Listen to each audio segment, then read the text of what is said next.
Hi ಎಲ್ರಿಗೂ ನಮಸ್ತೆ. Study for goal YouTube ಚಾನಲ್ಗೆ ತಮಗೆಲ್ಲರಿಗೂ ಪ್ರೀತಿಯ ಸ್ವಾಗತ. ಕೆಸೆಟ್ 2026 ಪರೀಕ್ಷೆಗೆ ಯಾರು ತಯಾರಿ ಮಾಡ್ಕೊಳ್ತಾ ಇದ್ದೀರಾ, ಆ ಅಭ್ಯರ್ಥಿಗಳಿಗೆ ಸಂಬಂಧಿಸಿದಂತೆ ಪ್ರಮುಖ ಮಾಹಿತಿಗಳು ಈ ವಿಡಿಯೋದಲ್ಲಿ ನೋಡ್ತಾ ಹೋಗೋಣ. ಅದಕ್ಕಿಂತ ಮುಂಚೆ ನೀವಿನ್ನೂ ನಮ್ಮ ಯೂಟ್ಯೂಬ್ ಚಾನಲ್ಗೆ ಸಬ್ಸ್ಕ್ರೈಬ್ ಆಗಿಲ್ಲ ಅಂತಂದರೆ ದಯವಿಟ್ಟು ಈ ಕೂಡಲೇ ಸಬ್ಸ್ಕ್ರೈಬ್ ಮಾಡ್ಕೊಳ್ಳಿ. ಇವಾಗ ನಿಮಗೆ ಸ್ಕ್ರೀನ್ ಮೇಲೆ ಕಾಣಿಸ್ತಿರುವ ಟೇಬಲ್ನಲ್ಲಿ ಕೆಸೆಟ್ 2026 ಪ್ರಮುಖ ದಿನಾಂಕಗಳು ಮತ್ತು ಅರ್ಹತೆಯ ಮಾಹಿತಿಯನ್ನು ನೀವು ನೋಡ್ಬೋದು.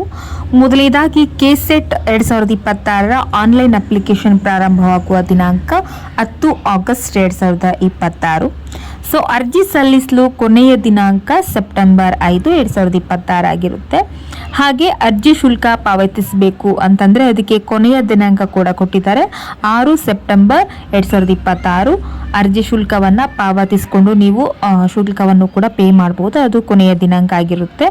ಮುಂದೆ ಅಭ್ಯರ್ಥಿಗಳು ಬಹಳ ಮುಖ್ಯವಾಗಿ ಗಮನಿಸಬೇಕಾದದ್ದು ಅಂತಂದರೆ ಹಾಲ್ ಟಿಕೆಟು ಅಕ್ಟೋಬರ್ 1, 2026 ಬಿಡುಗಡೆ ಆಗಲಿದೆ ಅಂತ ಕೂಡ ಅವರು ತಿಳಿಸಿದ್ದಾರೆ.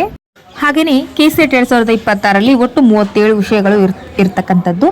ಇನ್ನು ಶೈಕ್ಷಣಿಕ ಅರ್ಹತೆಯ ಬಗ್ಗೆ ನೋಡುವುದಾದರೆ ಸಾಮಾನ್ಯ ವರ್ಗದ ಅಭ್ಯರ್ಥಿಗಳಿಗೆ 55% ಅಂಕಗಳು ಹಾಗೂ ಸಂಬಂಧಿಸಿದ ಮೀಸಲು ವರ್ಗದ ಅಭ್ಯರ್ಥಿಗಳಿಗೆ 50% ಅಂಕಗಳ ಅರ್ಹತೆ ಕೂಡ ಇರುತ್ತೆ. ಸೊ ಅರ್ಜಿ ಸಲ್ಲಿಕೆ ಮತ್ತು ಕೆಸೆಟ್ 2026ಕ್ಕೆ ಸಂಬಂಧಿಸಿದ ಅಧಿಕೃತ ಮಾಹಿತಿಗಾಗಿ KEA ವೆಬ್ಸೈಟನ್ನು ಪರಿಶೀಲಿಸಿ ಒಮ್ಮೆ ಡೇಟನ್ನು ನೀವು ಚೆಕ್ ಮಾಡ್ಕೊಂಡ್ಬಿಡಿ.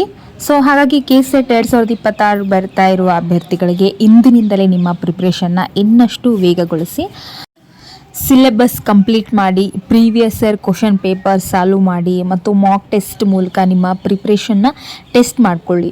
ಹಾಗೆ ಈ ಮಾಹಿತಿ ನಿಮಗೆ ಉಪಯುಕ್ತವಾಗಿದ್ದರೆ ಲೈಕ್ ಮಾಡಿ. ಕೆಸೆಟ್ ಪ್ರಿಪ್ರೇಷನ್ ಮಾಡ್ತಾ ಇರುವ ಎಲ್ಲ ಸ್ನೇಹಿತರಿಗೂ ಕೂಡ ಈ ವಿಡಿಯೋವನ್ನು ಶೇರ್ ಮಾಡಿ. ಇಂತಹ ಕೆಸೆಟ್, HSTR, GPSTR, TET ಮತ್ತು ಶಿಕ್ಷಕರ ನೇಮಕಾತಿಯ ಅಪ್ಡೇಟ್ಸ್ಗಾಗಿ ಸ್ಟಡಿ ಫಾರ್ ಗೋಲ್ ಯೂಟ್ಯೂಬ್ ಚಾನಲ್ನ ಸಬ್ಸ್ಕ್ರೈಬ್ ಮಾಡಿ. ಧನ್ಯವಾದಗಳು.